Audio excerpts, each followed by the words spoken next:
Ang matagpulong kinabuhi ang tagdi sa kalos ang asang napita. Ikaw at tunay bagong paglaong makaadto sa langit ng gihandong. Kung masunog ka, ikaw pag-aumpayo niya. Usa ka nunay maminaw mga kapaglaong sa atong pagsidiya. Tungod sa pulong ni Jesus, kita na bago na. Mag-ampo o mag-aawit kita, ibahan ang kumanya. Pagtuog paglaong higala na watagaron. Hindi ang natong Hope Radio.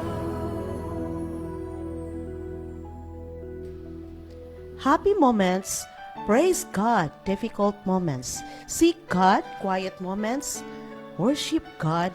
Painful moments, trust God. Every moment, thank God. Happy Sabbath Toledo. Happy Sabbath Philippines. Happy Sabbath world. The ultimate test of faith is not how loudly you praise God in happy times, but how deeply you trust in Him in dark times. Mayong hapon kanatong tanan mga kapaglaom. Happy Sabbath. Hinaot nga kita nagmalipayon sa atong paghatag og bili niining pinasahing adlawng igpapahulay. Ako sab ipadangat ang panimaya sa atong mga suking tigpaminaw dinhi sa dakbayan sa Toledo. Lakip ang mga kasilinganan nga mga dapit sa Balamban, Asturias, Tuburan, Pinamungahan o Glotopan. Usab, tabok sa kadagatan nagaabot ang atong pagsibya diha sa atong kapaglaom sa San Carlos City o Giholngan City sa Negros Oriental. Ang atong memory verse nining kahaponon makita sa 1 John chapter 2 verse 2. In God's eyes, life is so valuable. He sent His Son, Jesus Christ, to die for the sin of every person, so we could have eternal life. Sa dili pa kita magsugod, magampo sa kita. Langit no namo nga Dios nining kahaponon. Amo ikaw ang gipasalamatan Ginoo.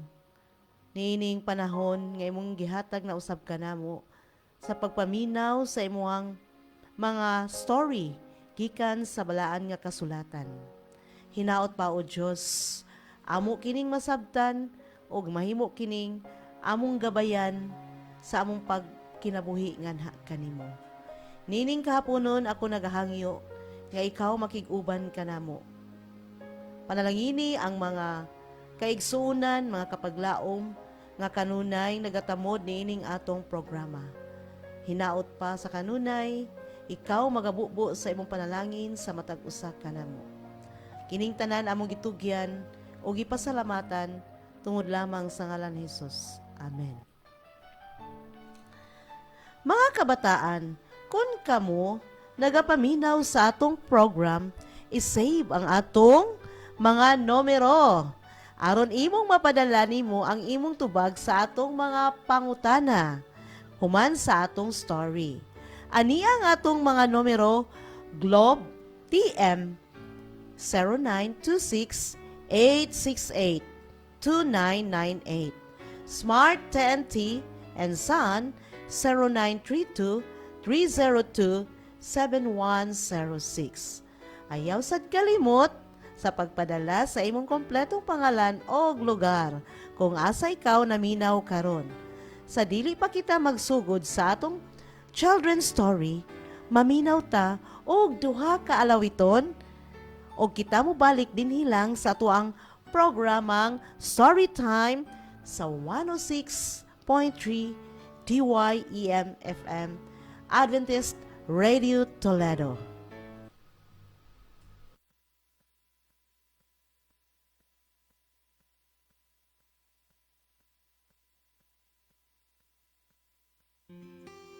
Dear God, thank you for loving me and giving me your all. When I grow up, I will still be serving you. I want to know you more. I want to love you more. I'll never forget you, Lord. In Jesus' name, amen.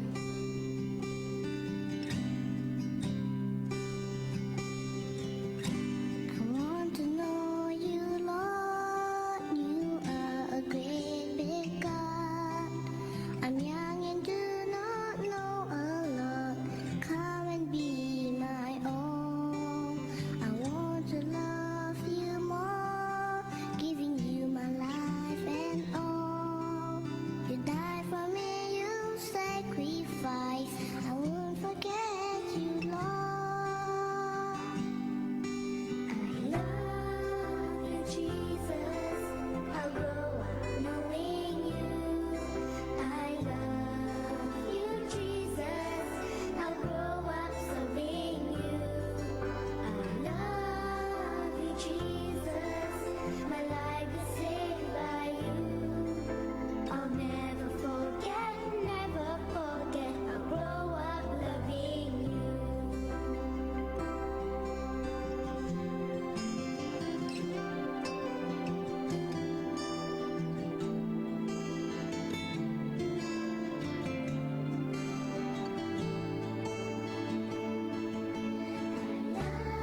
Love you, Jesus. I'll grow up knowing you. I love you, Jesus. I'll grow up serving you. I love you, Jesus. My life is saved by you. I'll never forget, never forget. I'll grow up loving you.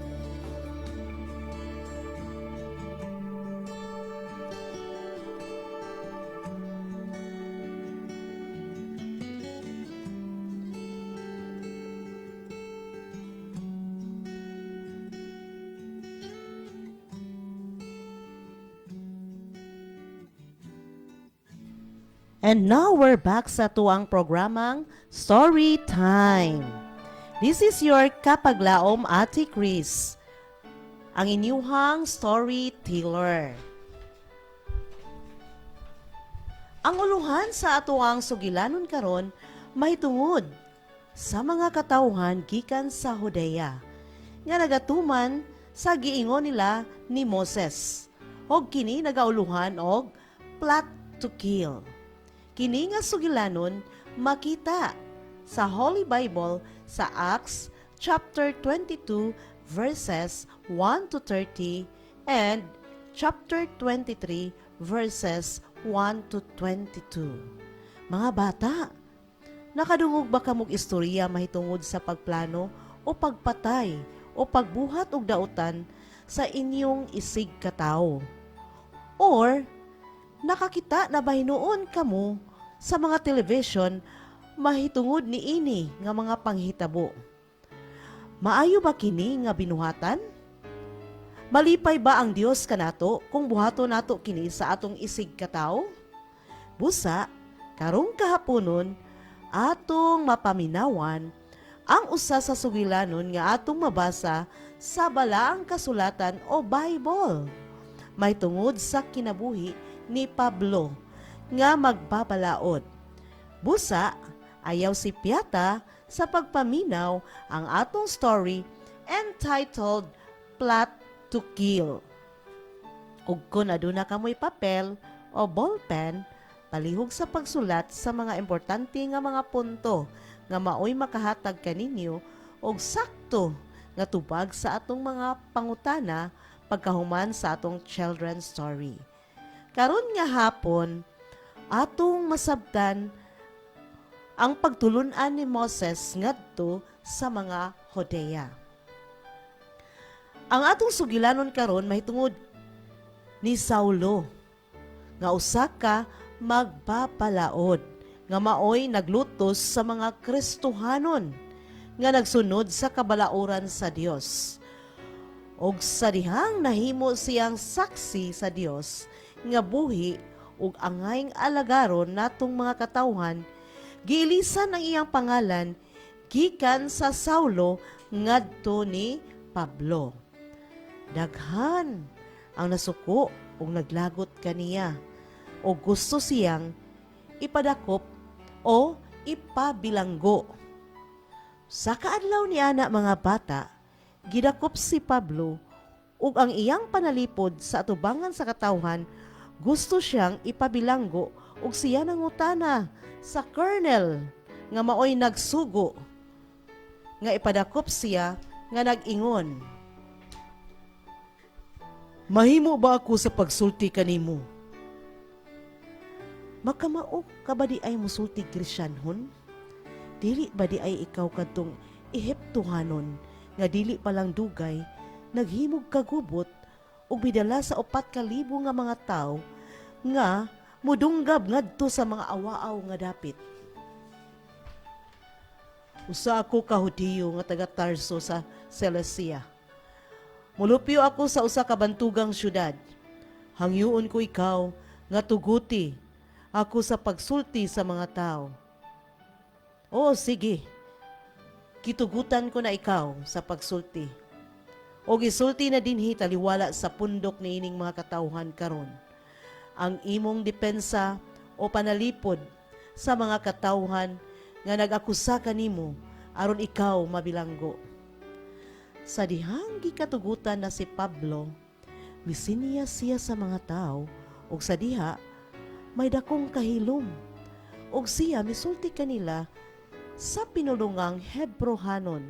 Misamot ang dakong kahilom nga nag-ingon, "Mga kaigsunan ug mga ginikanan, pamatii kining pangatarungan nga karon akong paghimuon sa inyong atubangan. Ako usa ka Hudiyo nga nataw sa Tarso sa Cilicia. Apan gimatuto ako dinhing syudara sa tiilan ni Gamaliel. Gitun-an subay sa maliuton nga paagi sa kasuguan sa atong mga ginikanan. Sanglit, masibuton man ako alang sa Dios sama kaninyong tanan. Niining adlaw karon, gilutos ko kining dalana hangtod ngadto sa kamatayon, nga naggapos sa mga laki ug babay, nagbanlod kanila sa mga bilangguan, nga niini makasaksi kanako ang labawng saserdote ug ang tanang mga ansyano. Gikan kanila nadawat kuman gani ang mga sulat ngadto sa mga kaigsunan, ug ako miadto sa Damasco sa pagkuha sa mga dakponon. Usab didto sa pagdala kanila, ginapos dinhi sa Jerusalem." Niadtong higayuna, mga bata, gisugilon ni Pablo ang sugilanon mahitungod sa iyang pagkakabig diha sa tiilan sa Dios. Ug nagpadayon siya sa pagsaysay sa mga katawhan nga nag-ingon, "Ug sa nahitabo nga samtang ako nagpanaw ug nagkahiduol na sa Damasco sa may kaudtuhon, usa ka dakong kahayag gikan sa langit, mikalit pagsilaw libot kanako, ug natumba ako sa yuta ug nadungog ko, nga ang tingog nag-ingon kanako, Saulo, Saulo, nganong ginalutos mo ako? O kinsa ka ba, Ginoo?" "Ako mao si Jesus nga Nazaretnon, nga imong ginalutos." "Hala, unsa ka ng dakong kahayag nga naglibot kang Saulo?" Niadtong higayon na mga bata, ang mga tao nakakita kang Saulo nga may kahayag nagapalibot kaniya, apan wala sila makadungog ug nakakita nga naay nakigsulti kaniya nga mao ang Dios. Niadtong orasa, nangutana si Saulo sa Dios nga nag-ingon, "Unsa bay akong pagabuhaton, Ginoo?" "Tumindog ka o badto ka sa Damasco, og didto igatug-an kanimo ang tanang gitahas kanimo nga pagabuhaton mo. Pero Ginoo, dili naman ako makakita tungod sa kasulaw ni adtong maong kahayag. Ni adtong tungura mga bata, nabuta si Saulo sa kasulaw sa kahayag sa Dios. Busa, giagak siya sa mga kaubanan padulong sa Damasco. Og dito, may usa ka tawo nga gihinganlan og Ananias nga masimbahon sumala sa kasuguan ug nga mahitungod kaniya may maayo ganing panghimatuod sa Hodeo nga nagpuyo didto ug niduol kang Saulo nga nag-ingon. Igsoon, Saulo, tan-aw, ang Dios sa atong mga ginikanan, nagpili kanimo aron masayod ikaw sa iyang pagbuot, ug makakita kaniya nga matarong, ug makadungog og tingog sa iyang baba, kay ikaw himuon man nga saksi alang kaniya ngadto sa mga tao mahitungod sa imong nakita ug nadungog. Ug karon, unsa pa man imong gipaabot, tumindog ka ug magpabautismo ug hugasi ang imong mga sala pinaagi sa pagtawag sa iyang ngalan. Unya niadtong higayuna, nitundog ako ug nagpabautismo ug nausab ang akong pangalan nga Saulo ngadto sa Pablo. O sa paghibalik nako, gipahimatuod kanako ang mga mao nga ang Dios nga makagagahom. Ginoo, nasayod bitaw sila pag-ayo nga sa tanang simbahan gipabilanggo, gipabunalan ko kanhi ang mga nanagpanuo kanimo. Og gani sa dugo ni Esteban nga imong saksi, ako usab nagtambog man og naghatag sa akong pag-uyo niini, ug ako gayud ang nagatang sa mga bisti sa mga nagpatay kaniya. Pumahawa ka, kay ipadala ko ikaw sa layo ngadto sa mga hentel. Niadtong higayuna mga bata, misinggit sa makusog gayud ang mga tao sa kasuko, patok kang Pablo. Og ipadala siya sa kamot ni Colonel nga nag-ingon, "Wag tanga ang maong tao gikan sa yuta, kay dili angay kaniya ang pagpakabuhi." Samtang nagasinggit sila ug nag-itsa sa ilang mga bisti ug nagsaliyab ug mga abog ngadto sa hangin. Ang Colonel misugo nga ipadala si Pablo o Saulo sa kuta diin didto ipausisa pinaagi sa latigo aron mahibaluan nganong nga nagsinggit sila batok kaniya. Sa dihang ilan ang gidakop si Pablo og gigaid o gigapos si Pablo na nagaingon ang kapitan nga nagtindog sa duol niya. "Subay ba sa balaod ang paghampak ninyo sa usa ka syudad ng Romanhon? Bisan wala pa siya kahukmi? Pansadili pa kita mo padayon mga bata, maminaw sa kitag alawiton." Stay tuned and we will be right back after listening these wonderful songs.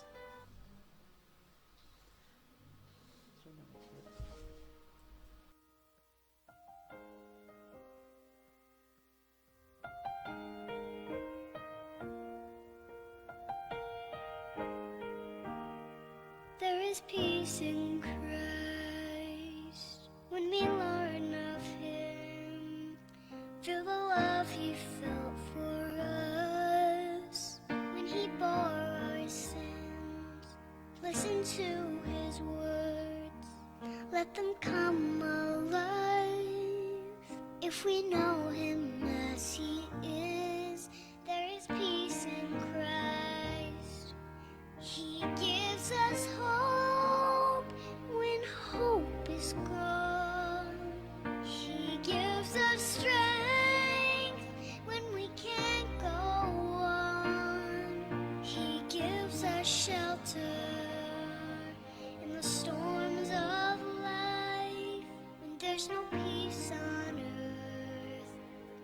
There is peace in Christ.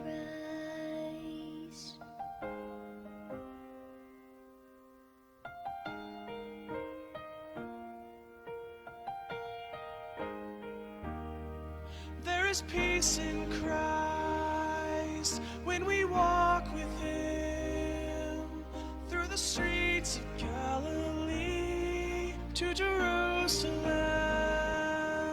Mend the broken hearts, dry the tear-filled eyes. When we live the way He lived, there is peace in Christ. Gives us hope when hope is gone. He gives us strength when we can't go on. He gives us shelter in the storms of life. When there's no peace on earth, there is peace in Christ.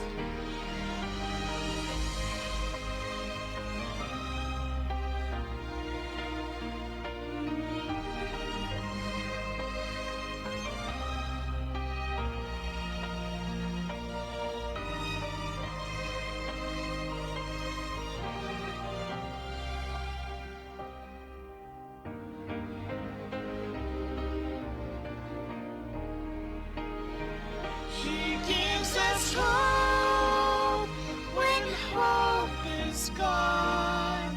He gives us strength when we can't go on. He gives us shelter in the storms of life. When there's no peace on earth, There is peace in Christ. when there's no peace on earth, there is peace in Christ.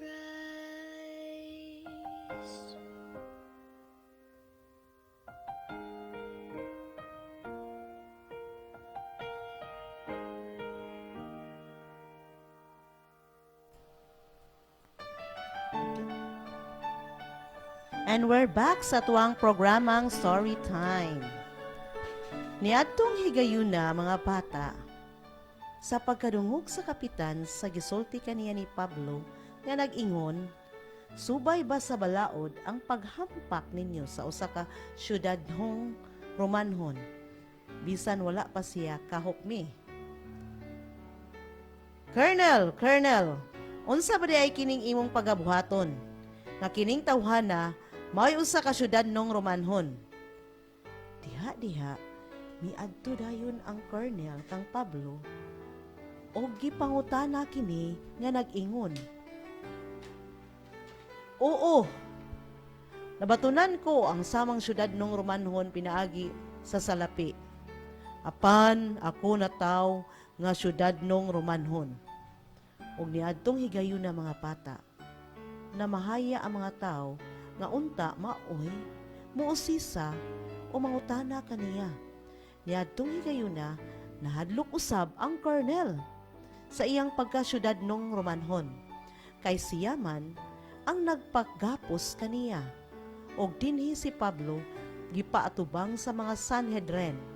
Kining mga Sanhedrin mga bata, usa kini ka grupo sa mga tao nga maoy muhatag og hukom sa kun bilangguon ba si Pablo o dili.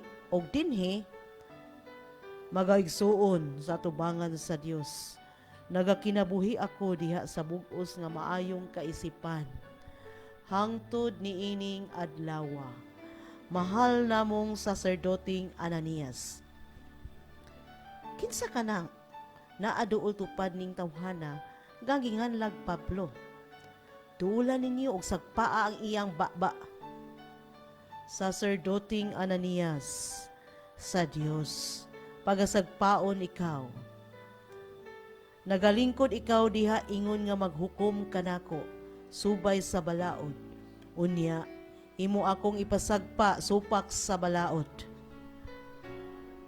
Mupasipala ba di ay ikaw batok sa labawng saserdote sa Dios?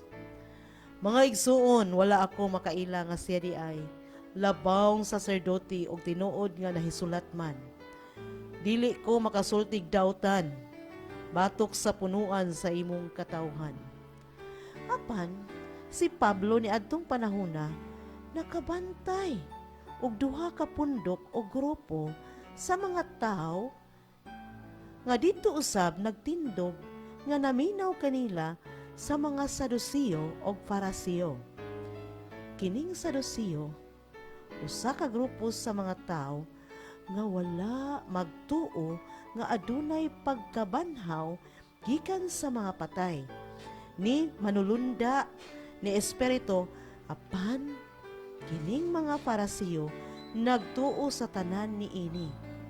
Pusa, nakahuna-huna si Pablo nga iyang mabahin ang huna-huna sa mga tao aron kini makig-away o dili magkasinabtanay. O kini mao ang iyang estratehiya o pamaagi para iyang mabahin ang mga tao asa dapig sa paghukom ba o mutabang ba kaniya. Og dinhi misinggit si Pablo ngadto sa mga Sanhedrin. Mga igsuon, ako usa ka Fariseo, anak sa mga Fariseo, og bahin sa paglaom ug pagkabanhaw, sa pagpatay ako pagahukman. Unsa? Unsa kini ang iyang gisulti bahin sa paglaom ug pagkabanhaw? Tinuod kining iyang gisulti. Busa, wala kami nakitang dautan batok niining tawhana. Pananglitan tinuod nga may espiritu o manulunda nga nakigsulti kaniya, una man. Ni adtong panahon na mga bata, nisamot og init pagayud ang paglalis sa pundok sa Saduceo o Fariseo. Kay aduna may nidapig ngadto kang Pablo. Nahadlok ang colonel nga kunis-kunison si Pablo sa mga tao. Dali dayon niyang gisugo ang iyang mga sundalo sa pagdala ni Pablo sa kuta diin safety ang iyang kahimtang. Ug sa pagkagabi ni ana, ang Ginoo mitungha sa tubangan ni Pablo nga nag-ingon, "Sumalig ka, kay maingon nga nagpanghimatuod ka kanako sa Jerusalem. Hinahanglan, manghimatuod usab ikaw sa Roma." Niadtong ikayo na mga bata, daghan ang naglagot kang Pablo, og nagsabutanay na sila nga patyon kini. Sa pagkabuntag ni ana, na nagsabot ang mga Hodeo nga nag-ingon, naglagot na pag-ayo, paminaw ka mo, sugod karon. Dili na kita mukaon ni pag-inom hangtod atong mapatay si Pablo. Kapin sa 40 kita ka mga tao ang nanagplano sa pagpatay kaniya. Busa, dali ra kini natong buhaton. Kini mo'y usa ka saad. Uyon ba ang tanan? Uyon kami! Uyon kami! Yadtong hikayo na mga bata, wala nagmalampuson ang ilang plano sa pagpatay ni Pablo. Kay nagpadala ang Dios og tao nga makasulti kay Pablo sa plano sa pagpatay kaniya. Pusa, gisugo na nga pasultihan ang colonel sa balak sa 40 ka mga tao sa pagpatay kaniya. Og didesisyon ang colonel nga ipadala si Pablo kauban sa iyang mga daghang kasundaluhan ngadto sa gobernador nga si Felix para dili siya mapatay sa mga taong nagplano kaniya nga siya pagapatyon. Adtong higayon na mga bata, napakyas ang plano sa mga dautan batok kang Pablo, ug nagpadayon siya usa ka binilanggo didto sa kamot sa gobernador o gihatagan sa pagtugot sa pipila ka mga kasundaluhan nga dili siya lisod-lisuron sulod sa kuta. Og dinhi natapos ang atong sugilanon plot to kill. Atong napaminawan ang maanindot ug malaumong sugilanon kung unsa ka malampuson ang pagsulod sa mga mensahe sa pulong sa Dios sa pagdala sa usa ka lugar. Diin, nagpahiluna sa dalan ug mga agianan o mga butang para sa buhat nga gisugo kanato sa Dios. Bisan sa pagkaagi nga imposibleng mahitabo, apan kini nahitabo kayod, kaya nagplano sa Dios hingpit og walay pagkapakyas. So ato usab nga inadlaw-adlaw nga pagkinabuhi mga bata, huyog sa atong mga ginikanan, naghatag na daan ang Ginoo sa iyang mga plano kung unsa ang angay natong buhaton o dili.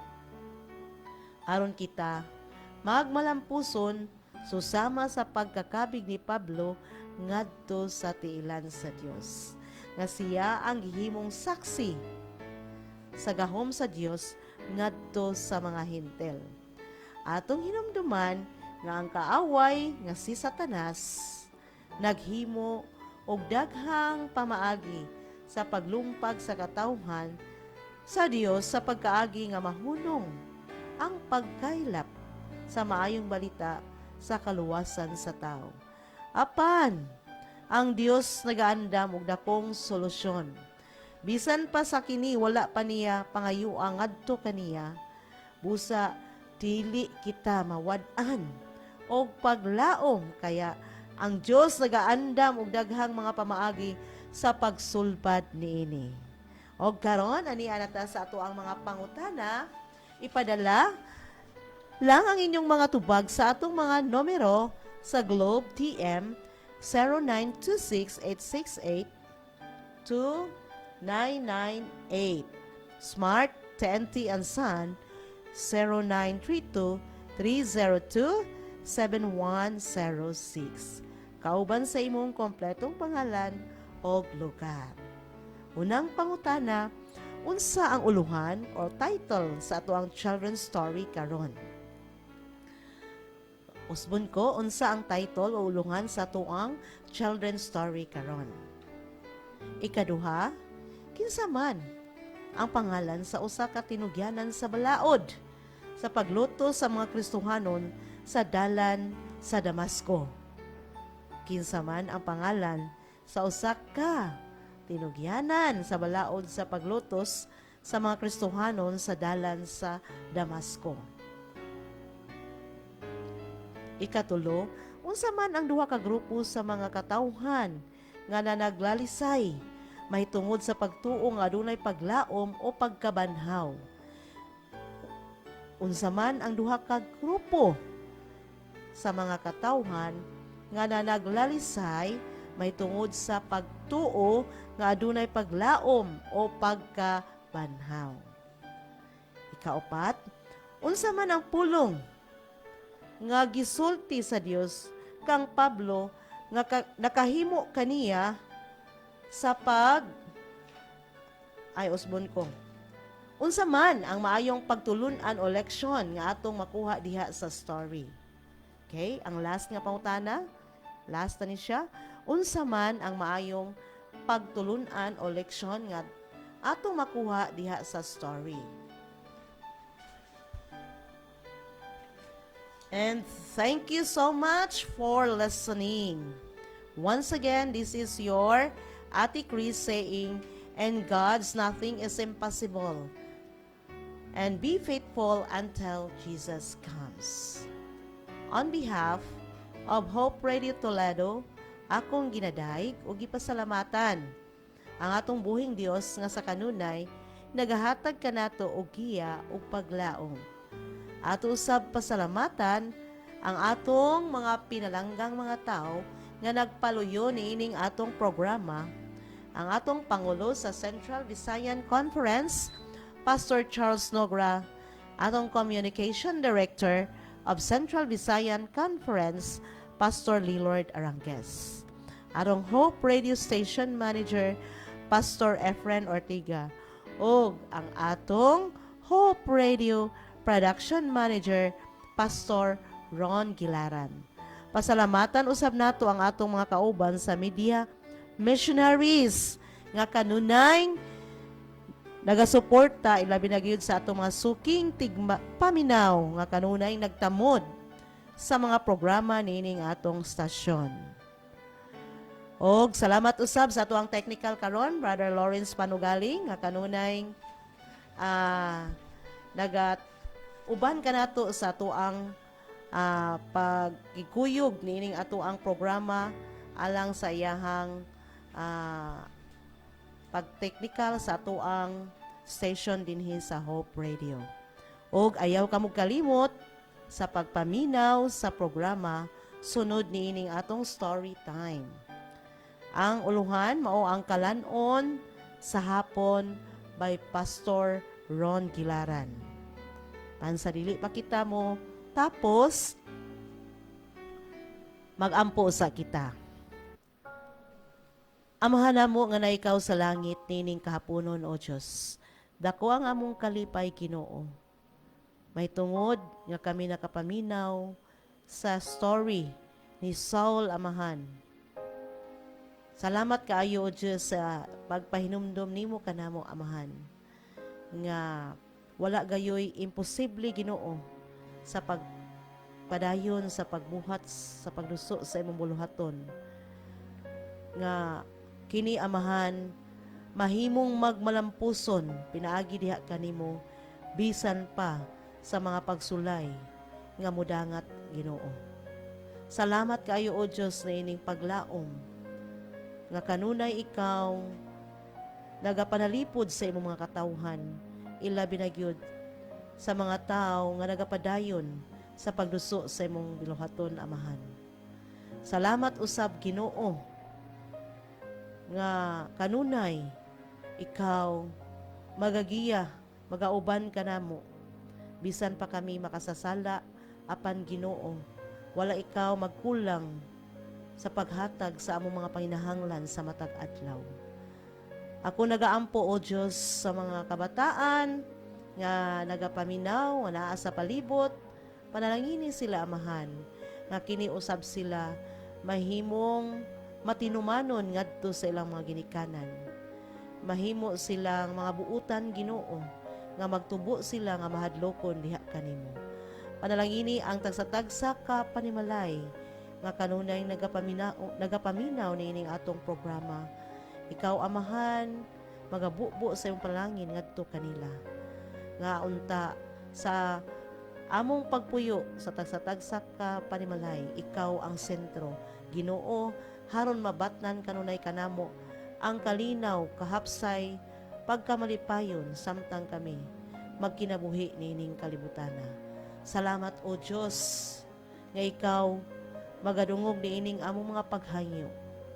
Hinlui among mga sala, kining tanan among gitugyan o gilauman nga madawat. Pinaagi lamang sa ngalan ni Jesus. Amen. Daghan kayong salamat sa inyong pagpaminaw. Unya sa sunod higayon, samtang kami magapadayon sa pagsibya sa mensahe nga sa paglaom nga si Hesukristo mo balik.